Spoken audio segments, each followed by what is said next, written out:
నమస్తే అందరికీ. మొత్తం మీద సుప్రీంకోర్టు బీసీ రిజర్వేషన్లది ఇష్యూ నడుస్తున్నది అందరికీ తెలిసిందే. హైకోర్టు 6 వారాల స్టే విధించింది. తదనంతరం సుప్రీంకోర్టుకి వెళ్ళిళ్ళు కాంగ్రెస్ ప్రభుత్వం. సుప్రీంకోర్టులో మాకు జడ్జిమెంట్ వస్తుంది, ఇక మేము 42% బీసీలకు రిజర్వేషన్ పెట్టేస్తాము అన్న చర్చోపచర్చలు జరిగింది. ప్రజా వాయిస్ తరపున ఆల్వేస్గా తన వాదనలు వినిపిస్తూ ఉన్నాడు హైకోర్టు అడ్వకేట్ సత్యనారాయణ సార్ మనతో ఉన్నారు. అసలు నిజంగానే స్థానిక సంస్థల ఎన్నికలు 42% రిజర్వేషన్తో జరిగే ఆస్కారం ఉందా? మరి హైకోర్టు ఏం చెప్పింది, సుప్రీంకోర్టు ఏం చెప్పింది? ఇన్ని రోజులు సార్ వాయిస్ మీరు ప్రజా వాయిస్లో విన్నారు. ఒకసారి సార్ ఆఫీస్లో ఉన్నాం ప్రజెంట్, ఒక్కసారి వెల్కమ్ చేసి అసలు ఏం జరుగుతుందో తెలుసుకునే ప్రయత్నం చేద్దాం. సార్ నమస్తే. నమస్తే సార్. ఎట్లా చూస్తారు సార్ ఈరోజు సుప్రీంకోర్టు డిస్మిస్ చేసినట్టు వచ్చింది? అసలు డిస్మిషన్ అంటే ఏంటిది? అసలు హైకోర్టు స్టేకి సుప్రీంకోర్టుకు వెళ్ళడం ద్వారా ఎందుకు డిస్మిషన్ అవుతున్నాయి సార్? అంటే యాక్చువల్గా ఇది ఒక కాన్స్టిట్యూషనల్ బెంచ్ ఇచ్చిన జడ్జిమెంట్ ఏదైతే ఇందిరా సహాని జడ్జిమెంట్ ఉందో అది భారతదేశాన్ని అంతటి కూడా ఒక మైలురాయి ఇలాగా సుప్రీంకోర్టు కానీ హైకోర్టు కానీ అన్ని రాష్ట్రాలకు సంబంధించిన వారు భావిస్తూ ఉన్నారు. ఈ క్రమంలో ఎప్పుడు మీరు చూసుకున్నప్పటికి కూడా భారతదేశంలో వెనుకబడిన తరగతులకు కానీ వెనుకబడిన బలైన వర్గాలకు ఎప్పుడు రిజర్వేషన్లు పెంచాలన్నా ఏదో విధంగా కొన్ని వర్గాలు అడ్డుపడతా ఉన్నాయి. ముఖ్యంగా మనం గమనించినట్టే మొదటి నుంచి కూడా స్వతంత్ర భారతదేశంలో మొదటి నుంచి కూడా ఇది నడుస్తూనే ఉన్నది. కాకపోతే ఇప్పుడు కూడా ఇదేం కొత్త కాదు.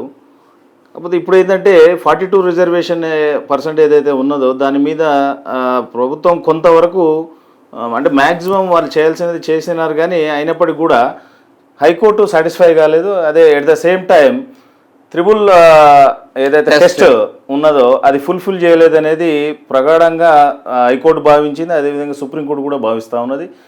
అదొక భాగం అయితే 50% ఏదైతే లిమిట్ ఉన్నదో స్లాబ్ ఉన్నదో ఆ స్లాబ్ను దాటొద్దు అనేది అనేక సార్లు అంటే ఇప్పుడు ఇందిరా సహాని జడ్జిమెంట్ అయితే ఏమి, అదేవిధంగా మరి కిషన్ రావు జడ్జిమెంట్ కానీ అదేవిధంగా కృష్ణమూర్తి జడ్జిమెంట్ కానీ అన్నిట్లో కూడా ఇవన్నీ కూడా మైల్ స్టోన్ లాంటి జడ్జిమెంట్స్. అంటే ఒకటి విద్యా ఉద్యోగాల్లో పరంగా 50% సీలింగ్ లిమిట్ దాటొద్దు అనేది ఇందిరా సహాని జడ్జిమెంట్ చెప్తూ ఉంటే మరి కిషన్ రావు అదేవిధంగా గౌలీ కేసులలో పంచాయతీరాజులో కూడా 50% లిమిట్ దాటొద్దు అనేది చెప్తా ఉన్నది. ఎట్ ద సేమ్ టైం మరి త్రిబుల్ టెస్ట్ కూడా నిర్వహించాలి. ఆ త్రిబుల్ టెస్ట్ నిర్వహించిన ఓన్లీ ఎస్సీ ఎస్టీకి పెంచడానికి మాత్రమే ఉపయోగించాలి. కానీ ఏది ఈ సర్వే కానీ శాస్త్రీయతంగా ఏది చేసినా ఫస్ట్ ఇంపార్టెన్స్ ఎస్సీ ఎస్టీకి ఇవ్వాలి, దెన్ ఆఫ్టర్ మిగతా వాళ్ళ గురించి అనేది చెప్తా ఉన్నది. సరే అదొకటి భాగం అయితే ఇప్పుడున్న ప్రాథమిక పరిస్థితులలో సుప్రీంకోర్టు ఏం చెప్పింది ఈరోజు అంటే ఇనిషియల్ స్టేజ్లో ఇవన్నీ జడ్జిమెంట్స్ను మేము ఓవర్ రూల్ చేయలేము కాబట్టి అందులో హైకోర్టులో నడుస్తూ ఉన్నది, స్టే ఉంది కాబట్టి ఆ స్టేని మేము ఎత్తివేయలేము. పూర్తిగా ఏదైతే ఆ కేసు అంతా అయిపోయిన తర్వాత మమ్మల్ని అప్రోచ్ కండి అనేది వారు అది దృష్టిలో పెట్టుకొని డిస్మిస్ చేయడం జరిగింది. అంటే ఇప్పుడు డిస్మిషన్ అయిపోయింది సార్. ఇప్పుడు రెస్ట్ ఆఫ్ థింగ్ హైకోర్టు మీద డిపెండ్ కావాల్సిందేనా? ఇక హైకోర్టులోనే నడుస్తుంది. హైకోర్టు ఏం చెప్తేనే అది ఫాలో అవ్వాలి. 3 లేయర్ టెస్ట్ 3 టెస్ట్ అనేది ఉంటుంది. 3 టెస్ట్లో కంప్లీట్గా మూడో భాగంలో 50% స్లాబ్ మించకూడదు, ఇన్క్లూడింగ్ ఎస్సీ ఎస్టీ బీసీ అని చెప్పింది. మరి 50% మించకూడదు, మళ్ళీ 42% రిజర్వేషన్లు కావాలంటే 50% పైగా వెళ్లాల్సిన పరిస్థితి ఉంటుంది. ఇన్ని కోణాలలో కాంగ్రెస్ ప్రభుత్వం ఎలా ముందుకెళ్తుంది? అంటే వాస్తవానికి ఏం చేసినా ఎన్ని సర్వేలు చేసినా ఎన్ని టెస్టులు పాస్ అయినా రాజ్యాంగ సవరణ లేనిది మన బీసీ రిజర్వేషన్కు షెడ్యూల్ 9 ఒక రక్షణ అనేది లేదు. కాబట్టి మనకన్నా తమిళనాడు వాళ్ళు చాలా ముందు నుంచే 69% ఉంది. ఆ 69% రావడానికి మనం ఈరోజు మేల్కుంటున్నాం. కానీ వాళ్ళు స్వతంత్రం పూర్వం నుంచే వారి హక్కుల కోసం రిజర్వేషన్స్ గురించి పోరాడుతున్న చరిత్ర మనకు అందరికీ తెలిసిన విషయం.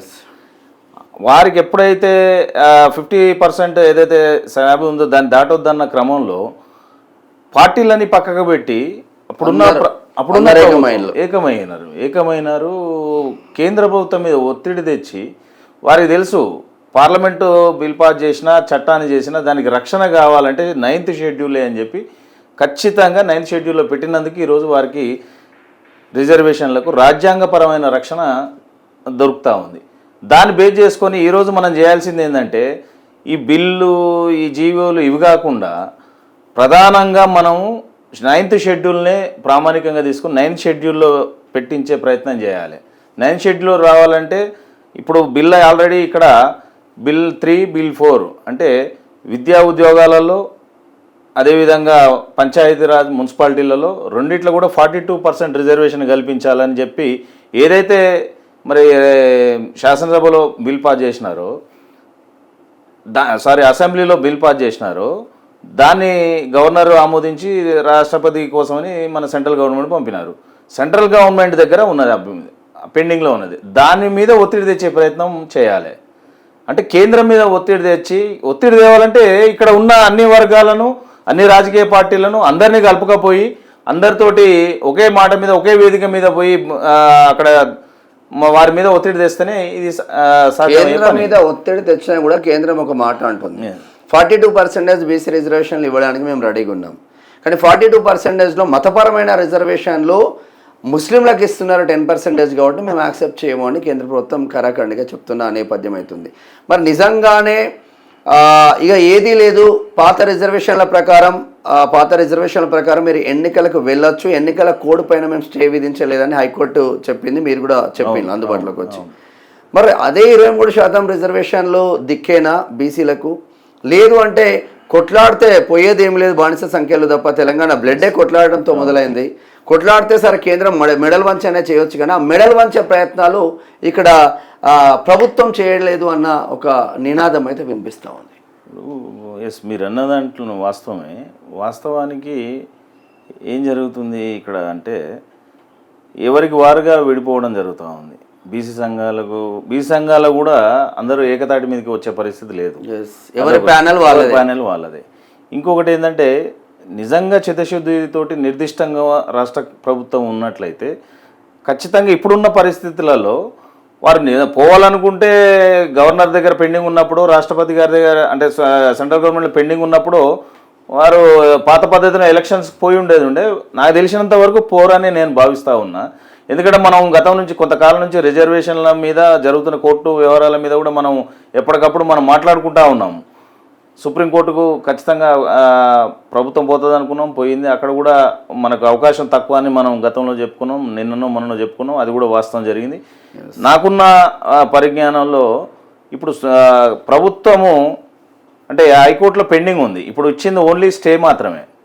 కాబట్టి కేసు మొత్తం అంటే జీవోని ఇక్కడ డిస్మిస్ చేయలేదు, ఓన్లీ స్టే ఇచ్చింది, జీవోని డిస్మిస్ చేయలేదు. అంటే ఇంకా సజీవంగానే ఉన్నది. కాబట్టి నాకు తెలిసినంత ఈ మీన్ వైల్లో ఈ 6 వారాల్లో మరి రాష్ట్ర ప్రభుత్వం ఏం చేస్తుంది అనేది మనం చూడాలి. ఉన్నంతలో అయితే నేనేమనుకుంటున్నంటే ఈ 9th షెడ్యూల్ కోసం ప్రయత్నం చేస్తుందేమో అనేది నేను భావిస్తూ ఉన్నా.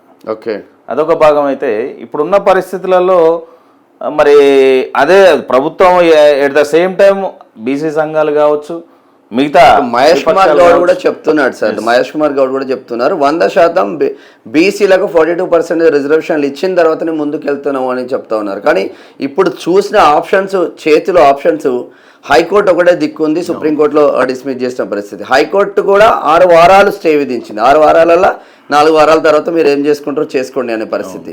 50% 3 స్టెప్స్లో 50% స్లాబ్ మించకూడదు బీసీలకు, ఎస్సీ ఎస్టీ ఇంక్లూడింగ్ బీసీతో సహా. ట్రిపుల్ టెస్ట్ ఇక ముందుకు పోయే ఆస్కారం లేదు కదా. మళ్ళీ ఒకవేళ పోతే పార్టీ పరంగానే తప్ప, పార్టీ పరంగా 42% ఒకటైతే 23% పాత దాని ప్రకారం హైకోర్టు పోవచ్చు అని మీరు ఎన్నికలు జరుపుకోవచ్చు అని చెప్పేసి నవంబర్ 6 జరుపుకోవచ్చు, 11 జరుపుకోవచ్చు, 14 తారీఖు రిజల్ట్ ఇవ్వచ్చు అని చెప్పింది.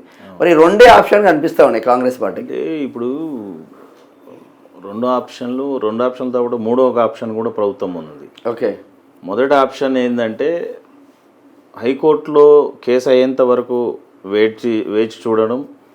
2వ ఆప్షన్ హైకోర్టు డైరెక్షన్ ప్రకారంగా ఎలక్షన్లకు పోవడం.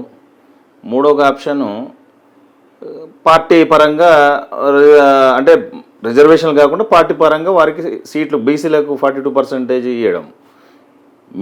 అంటే మేము అనుకునేది ఏంటంటే నా ఆలోచన ప్రకారం ఏంటంటే ప్రభుత్వము ఆల్రెడీ ఇవ్వదలుచుకుంటే ఎప్పుడో పార్టీ పరంగా సీట్లకు ఇచ్చి కేటాయించి వెళ్ళిపోయేది. ఓకే, అదొక భాగం. రెండవ భాగం డైరెక్షన్ల ద్వారా పోయేది ఉంటే మొన్న పోయేది. ఇప్పుడు సుప్రీంకోర్టు పోయింది, అక్కడ డిస్మిస్ కావడం. తదనంతరం ఇప్పుడు ఈరోజు సాయంత్రం ఏదైతే క్యాబినెట్ మీటింగ్ ఉందో ఆ క్యాబినెట్లో మరి ఫైనల్ డిసిజన్ అనేది ఆలోచిస్తారేమో అనేది అనుకుంటున్నాము.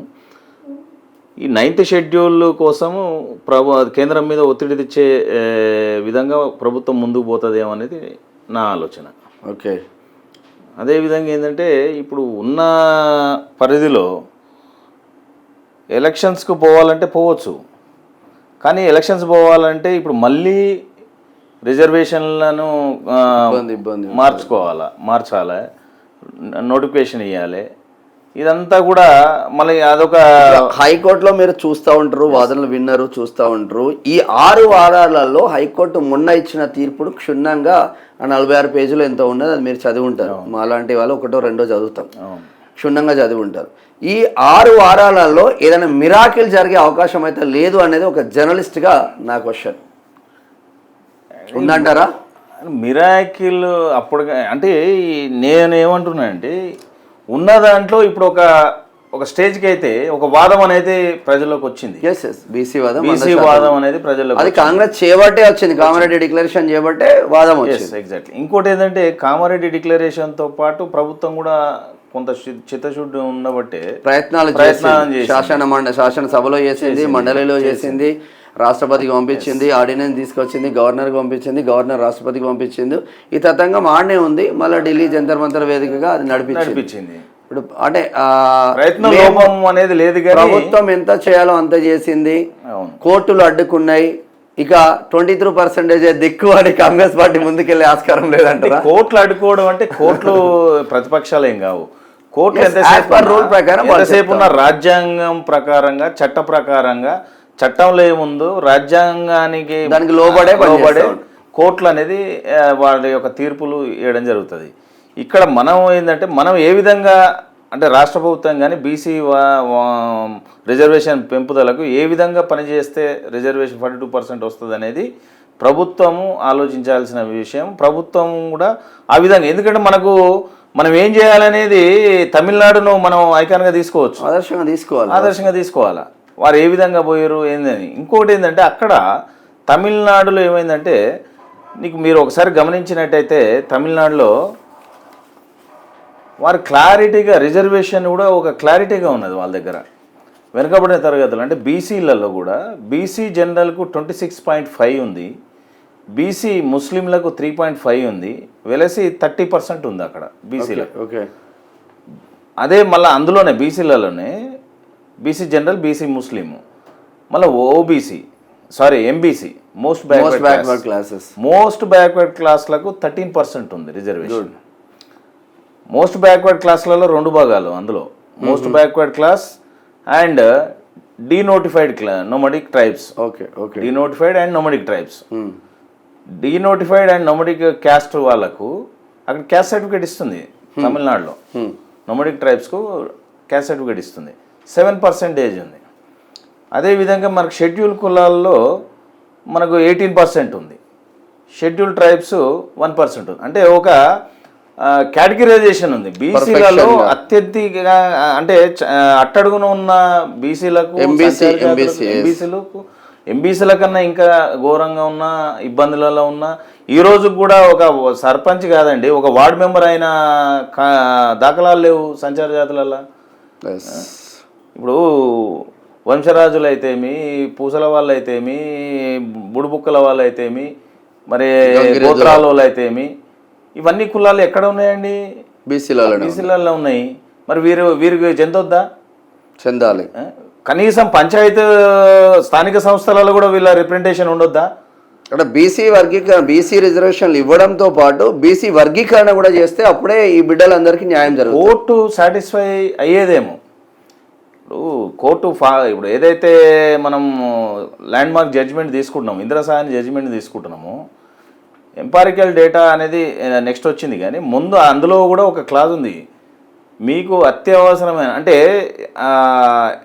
ఎక్సెప్షనల్ సర్కమ్స్టాన్సెస్, ప్రత్యేకమైన పరిస్థితులలో పెంచుకోవచ్చు అని చెప్పింది. ప్రత్యేకమైన పరిస్థితులు అనేది ఈరోజు తెలంగాణకు వర్తిస్తుంది. తెలంగాణకి ఎట్లా వర్తిస్తుంది అంటే, ఈరోజు కూడా తెలంగాణలో ఉమ్మడి ఆంధ్రప్రదేశ్లో అయితేంది, తెలంగాణలో అయితేమి 79 ఏళ్ళ స్వతంత్ర భారతదేశంలో ఈరోజు కూడా ఒక వార్డు మెంబర్ లేడు, ఒక సర్పంచ్ లేడు, ఒక ఎంపీటీసీ లేడు, ఒక జెడ్పీటీసీ లేడు. దాదాపు బీసీలలో సగభాగమైన సంచార జాతులు, విముక్త జాతులు, అర్ధ సంచార జాతులు, వారికి ఎప్పుడు మరి వారికి స్థానం ఇస్తారు ఈ ప్రభుత్వాలు? ఆ విధంగా ఆలోచించినట్టే ఖచ్చితంగా కోర్టు కూడా వాస్తవ పరిస్థితులు చూపించినట్టయితే కొంత మన ఫేవర్ వచ్చేదేమో, ఆలోచన చేసేదేమో. ఓకే, ఇప్పటికైనా ఆ దిశగా అంటే వర్గీకరణ దిశగా పోతే రానున్న రోజుల్లో తప్పకుండా కూడా కోర్టు సాటిస్ఫై అవుతుంది. ఓకే, కోర్టు అడిగేది ఏంది? సర్కమ్స్టాన్సెస్ అంటే పరిస్థితులు, ప్రత్యేకమైన పరిస్థితులు ఏంది, నిజంగా ఏ వర్గాలకు రాజ్యాధికారం రాలేదు, ఏ వర్గాలకు మరి పాలిటిక్స్లో ఎక్కడున్నాయి, ఆర్థిక పరంగా ఏడున్నారు, అవి చూపెట్టండి, డేటా చూపెట్టండి అంటుంది. ఓకే, ఆ డేటా అనేది మీకు స్పష్టంగా కనబడుతుంది. కనబడుతున్న దాన్ని చూపిస్తే కొంత మేరకు సాటిస్ఫై అవుతుంది, సక్సెస్ అయ్యే అవకాశం ఉంటుండే. ప్రజెంట్ పొజిషన్ అయితే స్టేబుల్గానే ఉన్నట్టు, ముందుకు లేకుండా వెనుకకు లేకుండా ఏదైనా తీసుకుంటే క్యాబినెట్ నిర్ణయం తీసుకొని ఏదైనా ముందుకు వెళ్ళే ఆస్కారమే కనిపిస్తూ ఉంది. అవును. సో ఇది ఓవరాల్గా సుప్రీంకోర్టులో, హైకోర్టులో బీసీల 42% రిజర్వేషన్లపై హైకోర్టు అడ్వకేట్ సత్యనారాయణ సార్తో చిన్న ఇంటర్వ్యూ.